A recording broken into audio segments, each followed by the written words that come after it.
கிருஷ்ணகிரியில் விவசாயிகளோடு அன்புமணி கலந்துரையாடுகிறார். அண்மை செய்தியாக பார்க்கிறோம். பாமகவின் செயல் தலைவர் அன்புமணி ராமதாஸ் கிருஷ்ணகிரியில் விவசாயிகளோடு கலந்துரையாடிக் கொண்டிருக்கிறார். அண்மை செய்தியாக பார்த்துக் கொண்டிருக்கிறோம்.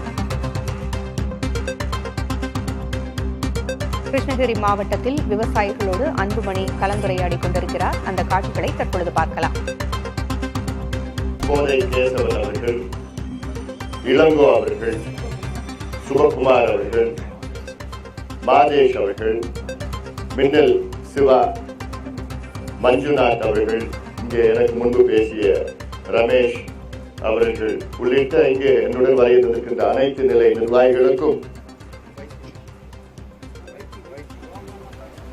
கிழக்கு மண்டல இணைப்பு செயலர் வைத்தி அவர்கள் உள்ளிட்ட இங்கே எண்ணேகோல் புதூர் பகுதியில் வாழ்கின்ற பெரியவர்கள், தாய்மார்கள், விவசாய பெருமக்கள், ஊடக நண்பர்கள், உங்கள் அனைவருக்கும் அன்புமணி ராமதாஸின் பணிவான வணக்கங்கள்.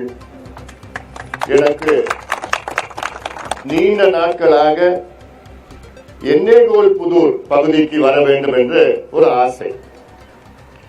நீண்ட நாட்கள் என்று சொன்னால் 2014 மக்களவை தேர்தலுக்கு பிறகு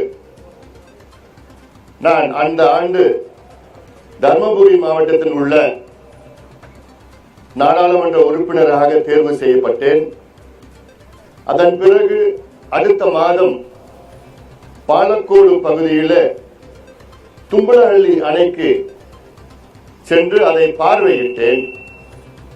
அப்பொழுது அங்கே வாழ்கின்ற விவசாயிகள், அதிலும் குறிப்பாக எனக்கு மிகவும் பிடித்த பெருச்சி கவுண்டர், இப்போ நம்முடன் இல்ல, அவர் வந்திருக்காரு,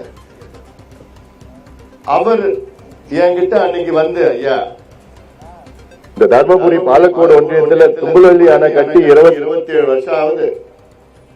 தொடக்கத்தில் கொஞ்சம் தண்ணி வந்தது, ஆனால் 22 கிருஷ்ணகிரி மாவட்டம் எண்ணேகோல் புதூர் ஏரி திட்டத்தை பார்வையிட்டார் அன்புமணி. பிறகு விவசாயிகளோடு கலந்துரையாடி வருகிறார். தென்பெண்ணை ஆற்றில் எண்ணேகோல் புதூர்ல ஒரு தடுப்பணை இருக்கு. அந்த தடுப்பணையில வலது கால்வாய் வெட்டி புதியதாக உருவாக்கி